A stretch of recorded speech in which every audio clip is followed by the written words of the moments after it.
Hello दोस्तों, स्वागत है आपका हमारे चैनल ऑनलाइन क्लासेस 2.0 में। और मैं अभिनिका। हम UP triple SC PAT exam 2021 के लिए कॉन्स्टिट्यूशन से रिलेटेड क्वेश्चन सॉल्व कर रहे थे, जिसमें हम 3 यूनिट के क्वेश्चन सॉल्व कर चुके थे और 4th यूनिट के संविधान की विशेषता के हमने कुछ क्वेश्चन सॉल्व किए थे। इस वीडियो के माध्यम से हम आगे जो क्वेश्चंस हैं उनको सॉल्व करेंगे। और अभी तक आपने अगर हमारे चैनल को सब्सक्राइब ना किया हो तो हमारे चैनल को सब्सक्राइब कर लें और बेल आइकन भी ज़रूर हिट करें ताकि आने वाले वीडियोस के सभी नोटिफिकेशन आपको मिल सकें। तो स्टार्ट करते हैं हम आज के वीडियो को। तो जो आज का फर्स्ट क्वेश्चन है वो दे रखा है कि भारतीय संविधान के बृहत होने का कारण है। मतलब कि जो भारत का संविधान है वो काफ़ी बड़ा है, इसका कारण क्या है ये पूछा गया है। इसमें अनेक संविधानों के अनुभव समाविष्ट हैं, मतलब कि अलग अलग संविधानों से चीज़ें ली गई हैं ऐसा।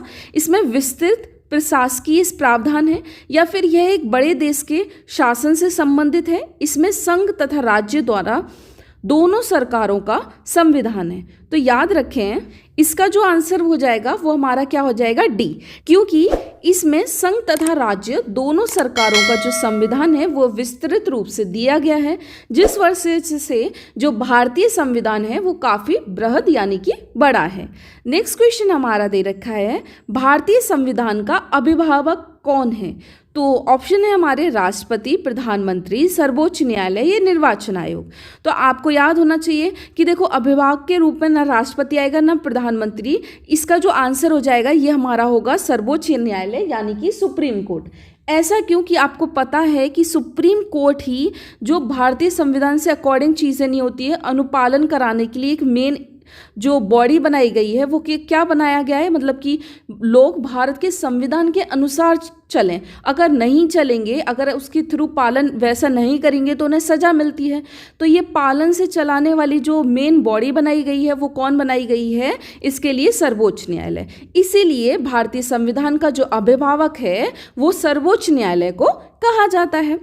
नेक्स्ट क्वेश्चन हमारा दे रखा है कि भारत में वयस्क मताधिकार की उम्र सीमा क्या है। तो आपको मैं बता दूं कि पहले जो वयस्क मत अधिकार की उम्र सीमा जो तय की गई थी वो की गई थी 21 वर्ष, ठीक है। जबकि ये जो चेंज हुआ ये कब होता है, 1989 में, ठीक है। याद रखना ये जो वयस्क मत अधिकार से रिलेटेड चीज़ थी ये 21 वर्ष से 18 वर्ष कर दी। तो अब अगर पूछा जाए कि वयस्क मत अधिकार की उम्र सीमा क्या तय की गई है तो इसका आंसर हमारा हो जाएगा 18 वर्ष। नेक्स्ट क्वेश्चन है हमारा भारतीय संघीय व्यवस्था की एक विशेषता है। मतलब कि हमारे यहाँ जो संघीय व्यवस्था है ना, राज्य प्लस केंद्र की, उसकी व्यवस्था एक विशेषता है किसकी, दोहरी नागरिकता। तो आपको मैं बता दूं पहला ऑप्शन तो वैसे ही गलत हो जाता है क्योंकि हमारे देश में दोहरी नागरिकता नहीं है। ऐसा तो अमेरिका में है कि वहाँ के राज्यों और देश की अलग अलग राज्यों की दोहरी नागरिकता का प्रावधान चलता है। जबकि केंद्र में संपूर्ण शक्ति तो ये भी बिल्कुल नहीं है। हमारे यहाँ तो केंद्र और राज्यों में शक्तियों का विभाजन किया गया है, ठीक है। यहाँ पे पूछा गया है शक्तियों का एकीकरण भी नहीं है क्योंकि शक्तियों का विभाजन मैंने आपको बताया अलग अलग लेवल पे और अलग अलग राज्य और केंद्र सरकार में किया है। तो इसमें जो भारतीय संघीय व्यवस्था की एक विशेषता है वो है संविधान की सर्वोच्चता। ओके, नेक्स्ट क्वेश्चन हमारा है वो दे रखा है भारत के संविधान में संघीय शब्द की जगह किन शब्दों का स्थान दिया गया है। तो हमारे यहाँ एक्यूरेट जो है वो ये नहीं कहा गया है संघीय शब्द, तो क्या दिया गया है, संघीय राज्य या फिर संघों का राज्य या राज्यों का संघ। तो मैं बता दूं हमारे जो संविधान में है वो शब्द लिखा गया है हम भारत के लोग, और इसमें बोला गया हमारा जो देश है वो राज्यों का एक संघ है, ठीक है। तो याद रखिएगा इसका जो सही आंसर हो जाएगा राज्यों का संघ। बिल्कुल अच्छे से ये चीज़ याद रख लीजिए, जब एक लाइन आती है संविधान के अंदर उसमें यही दे रखा है कि भारत जो है वो क्या है, राज्यों का एक संघ है। तो इसका आंसर हो जाएगा हमारा सी। नेक्स्ट क्वेश्चन है भारतीय संविधान में कितनी सूचियां हैं यानी कि कितनी लिस्ट हैं। इस क्वेश्चन में तो हमसे पूछा गया है कि भारतीय संविधान में कितनी सूचियां हैं यानी कितनी लिस्ट हैं। तो इसका आंसर जो हो जाएगा वो हमारा हो जाएगा 3 सूचियां हैं, ठीक है। नेक्स्ट क्वेश्चन हमारा दे रखा है, भारत का संविधान अपना प्राधिकार किससे प्राप्त करता है? मतलब कि जो भारत का संविधान है उसका प्राधिकरण क्या है? भारतीय स्वतंत्रता अधिनियम 1947, समाज के सभी वर्गों के द्वारा प्रतिनिधित्व संविधान सभा से, भारत की जनता से, राष्ट्रपति या सर्वोच्च न्यायालय से। तो याद रखिएगा इसका सही आंसर जो होगा वो हमारा होगा भारत की जनता से अपना प्राधिकार प्राप्त करता है। ठीक है, नेक्स्ट क्वेश्चन है, भारत में वैध प्रभुसत्ता निहित है किसमें? तो जो प्रभुसत्ता वैध निहित है वो भारतीय संविधान के अंदर है। ओके, नेक्स्ट क्वेश्चन है, भारतीय संविधान की संरचना जो है किस प्रकार की है? संघीय है, एकात्मक है या कठोर है? तो आपको बता दूं इसकी जो संरचना है कुछ तो एकात्मक है और कुछ थोड़ी कठोर है। ओके, नेक्स्ट क्वेश्चन है, भारत के संविधान के अधीन निम्नलिखित कथनों में से कौन सा सही है? सबसे पहले संविधान सर्वोच्च है, तो याद रखें ये कथन बिल्कुल सही है कि संविधान सर्वोच्च है। नेक्स्ट दे रखा है, संघ तथा राज्य सरकारों के बीच शक्तियों का स्पष्ट विभाजन है, तो आपको पता होगा कि शक्तियों का संघ और राज्य सरकारों के बीच में विभाजन है।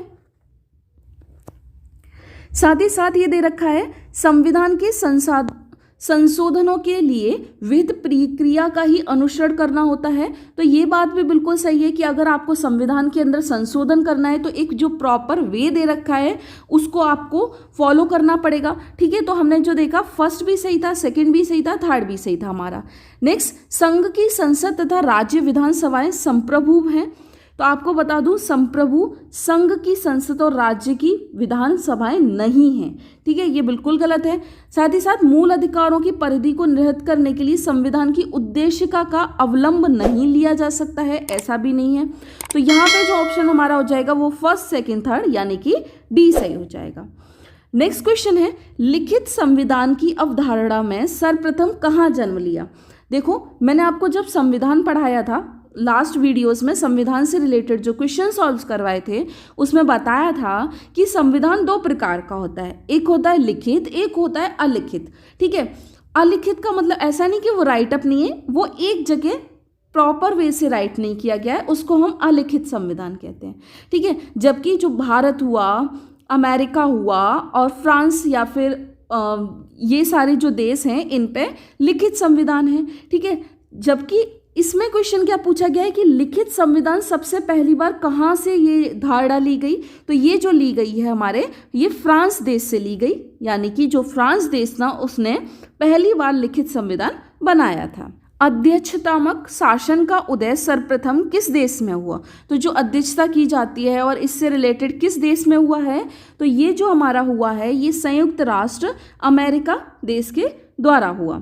निम्नलिखित में से कौन सा एक भारतीय संविधान का दर्शन नहीं है? कल्याणकारी राज्य बनाना, तो ये हमारे आपको पता है डीपीएसपी में दे रखा है। ठीक है, समाजवादी राज्य बनाना, ये हमारे राज्य के नीति निर्देशक तत्व हैं, वहाँ पे कल्याणकारी राज्य बनाना, साथ ही साथ समाजवादी राज्य बनाना और राजनीतिक समानता रखना, ये तीनों चीज दे रखी हैं। जबकि ये जो दे रखा है कि साम्यवादी राज्य बनाना, ऐसा बिल्कुल भी नहीं दे रखा। तो क्या दर्शन नहीं दिया गया है? तो ये नहीं दिया गया है। ठीक है, नेक्स्ट क्वेश्चन है हमारा जिसमें कथन दे रखा है ए और रीजन पूछा गया है आर। पहला कथन दे रखा है कि भारतीय संविधान अर्ध संघात्मक है। ठीक है, और इसका रीजन दे रखा है क्योंकि भारतीय संविधान ना तो संघात्मक है और ना ही एकात्मक। तो मैं आपको बता दूं जो भारतीय संविधान है वो अर्ध संघात्मक है, ये बात बिल्कुल सही है, क्योंकि ना तो संघात्मक है ये पूरी तरीके से और ना ही एकात्मक है पूरी तरीके से। इसलिए ये जो सबसे पहले अजम्पशन दे रखा है और इसका जो रीजन दे रखा है ये दोनों ही सही है, और ये जो आर ए की एकदम सही व्याख्या दे रखी है। नेक्स्ट क्वेश्चन है, इनमें से कौन सा भारतीय संघीय व्यवस्था में एकात्मक तत्व है? पूछा ये क्या है? शक्तियों का विकेंद्रीकरण, क्या ये संघीय व्यवस्था में एकात्मक तत्व है? ऐसा बिल्कुल भी नहीं है।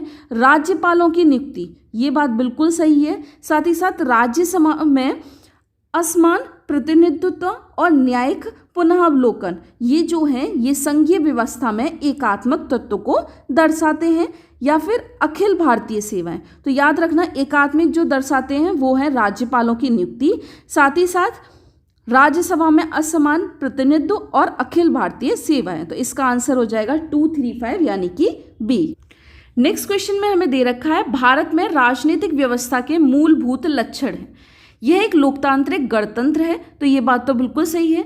इसकी संसदात्मक रूप की सरकार है। सर्वोच्च सत्ता भारत की जनता में निहित है, और ये भी है क्योंकि हमें वोटिंग का अधिकार है, तो सर्वोच्च सत्ता भारत की जनता में निहित है। वहीं दे रखा है कि यह एक एकीकृत शक्ति का प्रावधान करती है, तो ये एकीकृत शक्ति का प्रावधान बिल्कुल भी नहीं करती है। तो इसके जो सही ऑप्शन है वो हमारे हैं 1, 2, 3। तो इसका जो आंसर हो जाएगा ये हमारा हो जाएगा बी। ठीक है, नेक्स्ट क्वेश्चन है निम्नलिखित में से कौन सी विशेषता भारतीय संघ और अमेरिकी संघ दोनों में साझी है। अब याद रखना है भारतीय संघ और अमेरिकी संघ में दोनों में सिमिलर क्या है, एकल नागरिकता। तो ऐसा तो नहीं है, भारत की जो संघ है वहां पे एकल नागरिकता है, जबकि अमेरिका में दोहरी नागरिकता है। दोहरी नागरिकता भी नहीं हो सकती क्योंकि फिर भारत के संघ में दोहरी नागरिकता नहीं है। संविधान में 3 सूचियां, तो मैं बता दूं भारत के संविधान में 3 सूचियां हैं जबकि अमेरिका में नहीं है। संविधान की व्याख्या के लिए संघीय उच्चतम न्यायालय, तो ये बात दोनों में सेम है। संघीय उच्चतम न्यायालय संविधान की व्याख्या करता है, और आपको बता दें ये जो सुप्रीम कोर्ट है ये अमेरिका से ही लिया गया है। नेक्स्ट क्वेश्चन है हमारा निम्नलिखित में से कौन भारतीय राज्य व्यवस्था में सर्वोच्च है। तो आपको बता दूं राज्य व्यवस्था में सबसे सर्वोच्च क्या होगा, हमारा संविधान ही होगा। तो इसका आंसर हमारा हो जाएगा सी, संविधान। नेक्स्ट क्वेश्चन है भारतीय संविधान का आप किस प्रकार से वर्णन करेंगे, आकार के माध्यम से करेंगे या फिर बहुत छोटा करेंगे या विश्व के सबसे विस्तृत संविधानों में से एक। तो ये याद रखिए यही आंसर आपका सही है। और डी दे रखा था हमारा यह लिखित संविधान नहीं है, तो ये बिल्कुल गलत है क्योंकि भारत का जो संविधान है वो लिखित संविधान है। ठीक है, और आपको बता दूं भारत का जो संविधान है वो विश्व का सबसे बड़ा संविधान है, चाहे हम आर्टिकल के माध्यम से देख लें चाहे हम वर्णों के आधार से देख लें। ठीक है, और ये विश्व में सबसे ज्यादा विस्तृत तरीके से दिया गया एक संविधान है, इसलिए इसका राइट आंसर जो जाएगा वो हमारा होगा सी। नेक्स्ट क्वेश्चन है भारत का संविधान मान्यता प्रदान करता है कहाँ से, केवल धार्मिक अल्पसंख्यकों से, केवल भाषाई अल्पसंख्यकों से, धार्मिक और भाषाई अल्पसंख्यकों से, या फिर धार्मिक भाषाई और नृजातीय अल्पसंख्यकों से। तो इसका आंसर जो हमारा राइट हो जाएगा वो सी हो जाएगा। ये जो है संविधान मान्यता प्रदान करता है धार्मिक एवं भाषाई अल्पसंख्यकों से। तो आपको अगर हमारी संविधान की विशेषता से रिलेटेड क्वेश्चंस पसंद आए हो और आपको अगर हमारा ये वीडियो अच्छा लगा हो तो please like, share and comment करें और हमारे चैनल को ज़रूर से सब्सक्राइब करें।